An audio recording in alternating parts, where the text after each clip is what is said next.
Hello, Vikings. Welcome back. It's Brian here, another career mentor here at Core. And in this video, we will be going over the AI features that SkillsFirst offers. We're going to start by editing our resume. And if you don't know how to get to this screen specifically, then watch the previous SkillsFirst tutorials. The first feature I will show you is going to be the examples option, which can be used under almost all the sections, but is particularly useful under the experience section.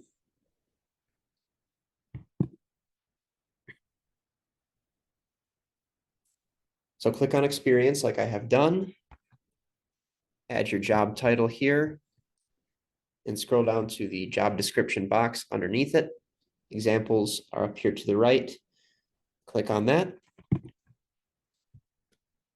You'll have the option here to put in a job title, for example, teacher.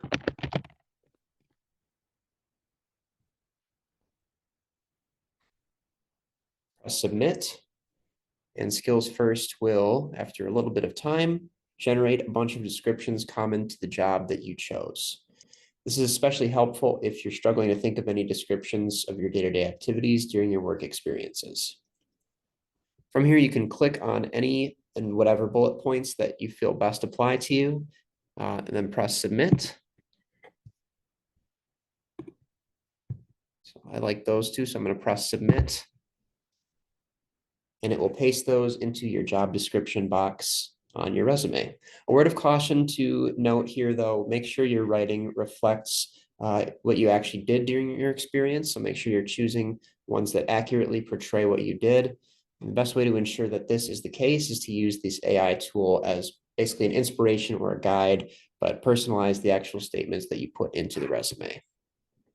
The next features I will show you that are useful for your resume as a whole are the GPT AI button scans here. So click the preview button. In the top right, there will be a blue GPT AI box up here. This has 3 different features, starting with the AI scan. By clicking on this option, your resume will be scanned and assessed on a scale of 5. It will give you an overall rating as well as breaking down individual parts of your resume, which will then tell you where your strengths and weaknesses are. And this ranges from proofreading assistance to inclusion of key details within each section. Another helpful option is the skills gap analysis, which is underneath AI scan. In this one, you can paste a job description of a position you're interested in into the box provided. And the AI scan will tell you what skills you need to have on your resume for that specific job and what skills you're lacking for that job. Once you know this, you'll be able to go out and acquire any additional skills that you may need. Lastly, there is the keyword suggestions option. Again, like the previous one, paste a job description into the box provided here. And the AI scan will then tell you the keywords based on that description that you need to include in your resume. That's all for our introduction to SkillsFirst. Thank you so much for watching, and good luck with your resumes.